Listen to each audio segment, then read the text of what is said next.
लिन Fang अपने निवास पर लौटा, थोड़ा सामान समेटा और साधना प्रांगण की ओर चल पड़ा। साधना प्रांगण में विद्यार्थियों के अभ्यास के लिए कई साधना कक्ष बने हुए थे। लिन फैंग उनमें से एक साधना कक्ष में प्रवेश कर गया। 10 दिनों बाद आंतरिक प्रांगण की परीक्षा होने वाली थी। जियालान अकादमी में कुल 1 लाख विद्यार्थी थे, लेकिन आंतरिक प्रांगण के शिष्य 3,000 से भी कम थे। इससे स्पष्ट था कि आंतरिक प्रांगण का शिष्य बनना कितना कठिन था। जो लोग आंतरिक प्रांगण में प्रवेश कर पाते थे, वे निश्चित रूप से प्रतिभाओं में भी श्रेष्ठ प्रतिभा होते थे। वहां के संसाधनों से पोषित होकर उनकी साधना बहुत तेजी से बढ़ती थी। तियानवु महाद्वीप एक मार्शल आर्ट की दुनिया थी। साधकों के स्तर निम्न से उच्च क्रम में इस प्रकार थे: martial artist, martial master, martial general और मार्शल किंग। कहा जाता था कि मार्शल किंग के बाद भी नए स्तर होते थे, लेकिन वे स्तर अभी लिन फैंग के लिए बहुत दूर थे। यहाँ तक कि झेनवू देश का पहला विशेषज्ञ, शाही संरक्षक भी उन रहस्यमय स्तरों को पार नहीं कर पाया था। हर बड़े स्तर को 10 उप स्तरों में बांटा गया था। इस समय लिन फैंग मार्शल आर्टिस्ट के तीसरे स्तर पर था। ड्रैगन हाथी की शक्ति, आकाश में प्रवाहित हो, मेरिडियन उलट दो, द्वार खोलो। लिन फैंग ने प्राचीन ड्रैगन हाथी कला के अनुसार साधना शुरू की। उसने अपना दायां हाथ उठाकर आरंभ की मुद्रा बनाई। बूम! अचानक स्वर्ग और पृथ्वी की युआन की उग्र हो उठी। स्वर्ग पृथ्वी की युआन की तेजी से लिन फैंग के साधना कक्ष में एकत्र होने लगी। उसके साधना कक्ष में युआन की पहले से 10 गुना हो गई। लिन फैंग सुखद आश्चर्य से भर गया। 10 गुना युआन की, अर्थात उसकी साधना की गति भी 10 गुना तेज हो गई। प्राचीन ड्रैगन हाथी कला वास्तव में अत्यंत शक्तिशाली थी। Devouring martial spirit. Lin Fang ने अपना मार्शल स्पिरिट सक्रिय किया। देखते ही देखते स्वर्ग और पृथ्वी की युआन की लगातार उसके शरीर में समाहित होने लगी। उसकी शक्ति भी पागलपन की तरह बढ़ने लगी। मार्शल आर्टिस्ट के 10 स्तर। पहला स्तर 100 जिन शक्ति। दूसरा स्तर 200 जिन। तीसरा स्तर 400 जिन। चौथा स्तर 800 जिन। पांचवां स्तर 1600 जिन। छठा स्तर 3200 जिन। सातवां स्तर 6400 जिन। आठवें स्तर की शक्ति 12800 जिन। नवें स्तर की शक्ति 25600 जिन। 10वें स्तर की शक्ति 51200 जिन। पहले लिन फैंग छठे आकाशीय स्तर का साधक था और उसकी शक्ति 3200 जिन थी। लेकिन सु युएशी को ठीक करने के कारण उसकी साधना तीसरे स्तर पर गिर गई थी और उसकी शक्ति मात्र 400 जिन रह गई थी। लेकिन अब उसकी शक्ति फिर से फेंग कुंग तरीके से बढ़ने लगी। दिन बीतते गए। 10 दिनों बाद साधना कक्ष से एक प्रचंड आभा फूट पड़ी। लगातार 10 दिन की उग्र साधना के बाद लिन फैंग की साधना में जबरदस्त उछाल आया। जब वह साधना से बाहर निकला, तब उसकी साधना पहले ही छठे आकाशीय स्तर पर लौट चुकी थी। इसके अलावा प्राचीन ड्रैगन हाथी कला साधक के शारीरिक शरीर को आदि देव दानव से भी अधिक शक्तिशाली बना देती थी। इसलिए भले ही लिन फैंग अभी छठे स्तर का साधक था, उसकी शक्ति पहले ही 6400 जिन तक पहुंच चुकी थी, जो 7वें स्तर के साधक के बराबर थी। साधना कक्ष से बाहर निकलते ही लिन फैंग सीधे जियालान अकादमी के विशाल प्रांगण की ओर चला गया। आज अकादमी में आंतरिक प्रांगण की परीक्षा होने वाली थी। आंतरिक प्रांगण को 4 विभागों में बांटा गया था: बैंगनी प्रकाश, तारा, लुओ युए और लौंग नदी। हर विभाग हर वर्ष 100 से भी कम शिष्यों को भर्ती करता था। 1 लाख विद्यार्थियों में से चुना जाना अत्यंत कठिन था। जब वह प्रांगण पहुंचा, वहां लोगों का सैलाब उमड़ा हुआ था। लिन फैंग पंजीकरण स्थल पर गया, अपना नाम दर्ज कराया और फिर परीक्षा की प्रतीक्षा करने लगा। हटो, रास्ता दो। इसी समय दूर से एक समूह अकड़ के साथ आता दिखाई दिया। आगे आगे बाई यीफेई चल रहा था। उसके बगल में सु युएशी चिड़िया की तरह सटकर चल रही थी। बाई यीफेई ने भी लिन फैंग को देख लिया। वह सु युएशी और अपने लोगों के साथ उपहास भरी मुस्कान लिए पास आ गया। लिन फैंग, मुझे नहीं लगा था कि खाई में फेंके जाने के बाद भी तुम जिंदा लौट आओगे। सच में तुम्हारी जान बहुत सख्त है, बाई यीफेई ने घातक नज़र से देखते हुए कहा। स्वर्ग की आंखें हैं, इसलिए मुझे जीवित रखा, वरना मैं तुम जैसे कुत्तों की जोड़ी की जान कैसे ले पाता। लिन फैंग ने ठंडे स्वर में कहा। तुम किसे कुत्तों की जोड़ी कह रहे हो? बाई यीफेई और सु युएशी दोनों चिल्ला उठे। तुम दोनों को कुत्ता कहना भी कुत्तों का अपमान है। सु युएशी, तू एक एहसानफर आमोश रंडी है। लिन फैंग ने होठों को तिरछा किया। तू। सु युएशी नफरत से कांप उठी। लिन फैंग, मेरी औरत को गाली देने की हिम्मत करता है। तू सच में मौत को बुला रहा है, बाई यीफेई ने जहरीले स्वर में कहा। सु युएशी तो बस मेरी खेली हुई टूटी हुई जूती है, जिससे मैं ऊब चुका हूं, लेकिन तू उसे खजाना समझता है। हा, लिन फैंग ने तिरस्कार से हंसते हुए कहा। लिन फैंग, तू मुझे गाली कैसे दे सकता है? तू समझता क्या है खुद को? सु युएशी बौखलाकर चीखी। तो क्या हुआ अगर मैंने गाली दी? मैंने तेरा असली चेहरा पूरी तरह देख लिया है। आज मैं आधिकारिक तौर पर तुझे छोड़ता हूँ और बाई यीफेई को बधाई देता हूँ कि उसने मेरी पुरानी टूटी जूती उठा ली। लिन फैंग उपहास से बोला। आसपास के विद्यार्थी हैरान होकर लिन फैंग को देखने लगे। कई लोग सोचने लगे कि लिन फैंग इतना तेज तर्रार कब हो गया। लिन फैंग, तू मौत को बुला रहा है, बाई यीफेई ने ठंडे स्वर में कहा। जो कोई भी इस लड़के को अपाहिज करेगा उसे मैं एक वायलेट सनपिल दूंगा। वायलेट सनपिल का नाम सुनते ही कई विद्यार्थियों की आंखें चमक उठीं। वायलेट सनपिल एक अमूल्य दवा थी जो साधना को बहुत तेजी से बढ़ा सकती थी। तभी एक लंबा सा छात्र आगे आया। उसका नाम झांग लॉन्ग था। वह भी एक कुलीन परिवार का शिष्य था और सालों से बाई यीफेई के साथ रहता आया था। बेहद घमंडी था। हे भाई फेई, बस एक कचरे को अपाहिज करना ही तो है, मैं कर देता हूँ। झांग लॉन्ग ने क्रूर मुस्कान के साथ लिन फैंग के सीने पर मुक्का मार दिया। झांग लॉन्ग चौथे आकाशीय स्तर का योद्धा था। उस मुक्के की शक्ति अत्यंत भयंकर थी। अगर कोई उससे टकरा जाए तो उसकी हड्डियां चूर चूर हो जाएं। खत्म हो गया, लिन फैंग तो गया। झांग लॉन्ग चौथे स्तर का योद्धा है और उसकी शक्ति 800 जिन तक पहुंच चुकी है। सुना है लिन फैंग तीसरे स्तर पर गिर चुका है। उसके सामने वह कुचला ही जाएगा। हाँ, आज तो लिन फैंग निश्चित ही मरेगा। कई छात्र आपस में चर्चा करने लगे। झांग लॉन्ग के हमले का सामना करते हुए लिन फैंग ने ठंडी हंसी के साथ अपना मुक्का आगे बढ़ाया। धम, एक भारी टक्कर की आवाज गूंजी। सबने देखा कि लिन फैंग अपनी जगह पर टस से मज नहीं हुआ, जबकि झांग लॉन्ग उड़कर दूर जा गिरा। धप, झांग लॉन्ग अत्यंत दयनीय अवस्था में जमीन पर गिर पड़ा। लिन फैंग ठंडी हंसी के साथ आगे बढ़ा और सीधे झांग लॉन्ग के सीने पर पैर रख दिया। तेरे जैसे कचरे की भी मुझे उकसाने की हिम्मत, वह झांग लॉन्ग को ऊपर से देखते हुए बोला। दफा हो जा। अगले ही पल लिन फैंग ने निर्दयता से झांग लॉन्ग को लात मार दी।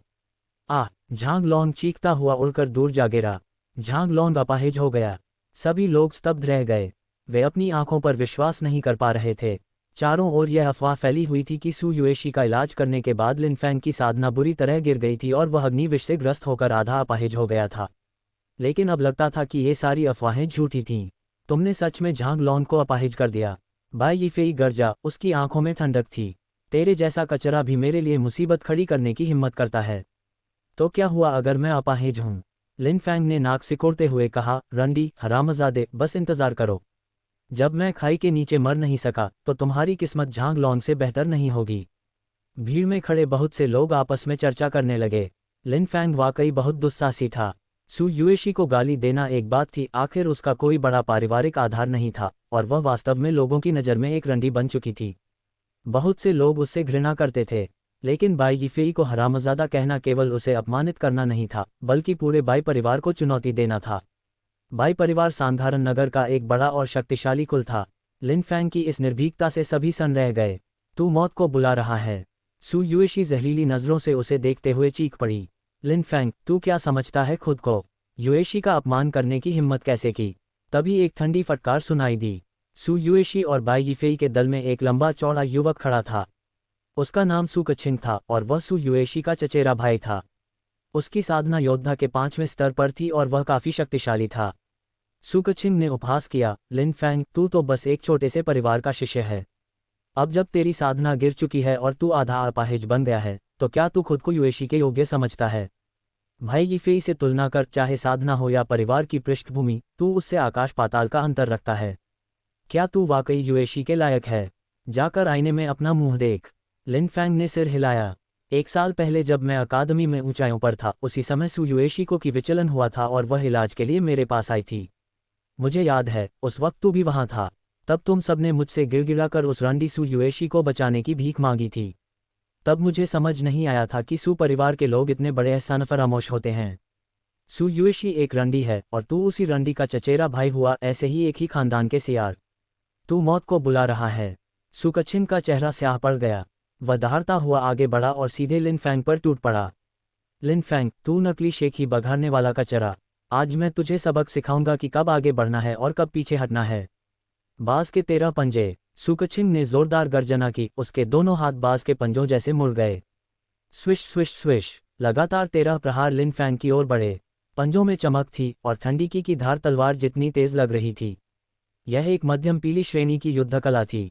युद्ध कलाएं निम्न से उच्च क्रम में 4 श्रेणियों में बंटी होती हैं: पीली, रहस्यमय, पृथ्वी और स्वर्ग। हर श्रेणी आगे मध्यम, उच्च, श्रेष्ठ और शिखर स्तरों में विभाजित होती है। जियालान अकादमी में सबसे शक्तिशाली युद्ध कला एक उच्च स्तरीय रहस्यमय श्रेणी की कला थी, दग्ध सूर्य रहस्यमय कला। लेकिन उसे सीखने की योग्यता केवल अकादमी के उच्च पदाधिकारियों को ही मिलती थी। जहां तक पृथ्वी और स्वर्ग श्रेणी की युद्ध कलाओं का सवाल था, वे तो किंवदंती बन चुकी थीं। पूरे त्यानवु महाद्वीप में भी कई वर्षों से ऐसी कलाएं प्रकट नहीं हुई थीं। बाज के 13 पंजे वाकई बेहतरीन चाल है। एक बार चलने पर ऐसा लगता है जैसे बाज अपने शिकार पर टूट पड़ा हो। सुकछिंग इसे पूर्णता तक साध चुका है। मुझे लगता है लिन फैंग अब गया। सही कहा, लिन फैंग संकट में है। इस बार वह निश्चित ही बाज के 13 पंजों से हार जाएगा। अगर वह सुकछिंग के हाथ पड़ गया तो उसका क्या हाल होगा? हे, इसमें पूछने की क्या जरूरत है। उसका अंजाम बेहद दर्दनाक होगा। कई छात्र आपस में बातें करते हुए लिन फैंग को दया की नज़र से देखने लगे। सुकछिंग के बाज के 13 पंजों का सामना करते हुए लिन फैंग हिला। उसने एक कदम आगे बढ़ाया और अचानक मुक्का चलाया। वह गरजते हुए मेघ जैसा भीषण था। वह अजगर की तरह तीव्र था। उस पर लिन फैंग बाढ़ के उस अजगर जैसा था जो एक ही झटके में बादल और वर्षा को नियंत्रित कर सकता है। समुद्र से निकलता बाढ़ अजगर। धम! लिन फैंग और सुकछिंग टकरा गए। कड़क कड़क हड्डियों के टूटने की आवाज़ साफ सुनाई दी। आह! सुकछिंग दर्द से चीख उठा। जिस हाथ से उसने वार रोका था वह टूट चुका था। उसका पूरा शरीर लिन फैंग के एक ही मुक्के से हवा में उड़ गया। धप! सुकछिंग जमीन पर जोर से गिरा और बेहोश हो गया। सुकछिंग को लिन फैंग ने एक ही वार में अपाहिज कर दिया था। क्या लिन फैंग इतना ताकतवर भी है? हे भगवान, क्या मेरी आंखें धोखा खा रही हैं? बाहर तो कहा जा रहा था कि लिन फैंग की साधना बुरी तरह गिर चुकी है और वह अपाहिज हो गया है। फिर वह इतना भयानक कैसे हो सकता है? बहुत से लोग अविश्वास से लिन फैंग को देखने लगे। लिन फैंग ने 5वें स्तर के योद्धा सुकछिंग को हरा दिया था। ये दृश्य सभी को हिला देने के लिए काफी था। सु युएशी का चेहरा अचानक बदल गया। वह लिन फैंग को ऐसे देख रही थी जैसे वह उसे पहली बार देख रही हो। लिन फैंग तो स्पष्ट रूप से अपाहिज होना चाहिए था, फिर वह इतना शक्तिशाली कैसे हो सकता था? सु युएशी कुछ भी समझ नहीं पा रही थी। लिन फैंग, मैं तेरी जान लूंगा। बाई यीफेई की आवाज़ बर्फ जैसी ठंडी थी। स्विश! बाई यीफेई ने कमर से अपनी लंबी तलवार खींच ली। वह लिन फैंग को मार डालना चाहता था। तू समझता है मैं तुझसे डरता हूँ? लिन फैंग ने उपहास किया। दोनों पक्ष किसी भी पल लड़ने को तैयार थे। रुको! इसी समय एक ठंडी पुकार गूंजी। एक सफ़ेद वस्त्रधारी युवक धीरे धीरे आगे आया। गोंगसुन छांगगे आंतरिक प्रांगण का 19वें स्थान का प्रतिभाशाली शिष्य। वही आज की परीक्षा का प्रभारी है। उसे देखते ही बहुत से लोग चकित होकर चिल्ला उठे। चारों ओर के सभी छात्रों के चेहरे पर सम्मान का भाव आ गया। पूरे जियालान अकादमी के 1 लाख छात्रों में गोंगसुन छांगगे 19वें स्थान पर था। यह अपने आप में उसकी भयानक प्रतिभा को दर्शाता था। गोंगसुन छांगगे 3 साल पहले ही मार्शल मास्टर के स्तर को भेद चुका था और अब उसकी शक्ति का अनुमान लगाना भी कठिन था। वरिष्ठ भाई गोंगसुन, लिन फैंग और बाई यीफेई दोनों को ही रुकना पड़ा। दोनों ने गोंगसुन छांगगे को नमस्कार किया। गोंगसुन छांगगे ने दोनों पर एक नज़र डाली और कहा, तुम्हारे बीच चाहे जो भी दुश्मनी हो, निजी तौर पर लड़ाई मत करो और व्यवस्था भंग मत करो। अगर बदला लेना है तो आंतरिक प्रांगण की परीक्षा में निपटा लेना। जी! लिन फैंग और बाई यीफेई ने एक साथ उत्तर दिया। गोंगसुन छांगगे ने सिर हिलाया और अर्थपूर्ण दृष्टि से लिन फैंग को देखा, फिर वहां से चला गया। खुद को भाग्यशाली समझो। दुआ करना कि आंतरिक प्रांगण की परीक्षा में तुमसे मेरा सामना न हो। अगर हो गया तो मैं तुम्हें बेहद दर्दनाक मौत दूंगा। बाई यीफेई ने ठंडी निगाह से लिन फैंग को घूरते हुए कहा। क्या सच में? मुझे भी देखने की उत्सुकता है कि तेरे पास इतनी अकड़ दिखाने की क्या योग्यता है। लिन फैंग ने ठंडी मुस्कान के साथ कहा और वहां से चल पड़ा। भाई फेई, लिन फैंग हमारे लिए बड़ा संकट बन जाएगा, सु युएशी ने चिंता से कहा। युएशी, फिक्र मत करो, वह सिर्फ एक कचरा है। आंतरिक प्रांगण की परीक्षा में ही मैं उसका सफाया कर दूंगा, बाई यीफेई ने आत्मविश्वास से कहा। सु युएशी मुस्कुराई और बोली, युएशी को स्वाभाविक रूप से भरोसा है कि भाई फेई यह कर सकता है। भीड़ धीरे धीरे छट गई, लेकिन बहुत से लोग अब भी लिन फैंग और बाई यीफेई के टकराव पर चर्चा कर रहे थे। लिन फैंग एक कोने में जाकर बैठ गया और आंखें बंद कर आराम करने लगा। वह परीक्षा शुरू होने की प्रतीक्षा कर रहा था। Dong Dong Dong!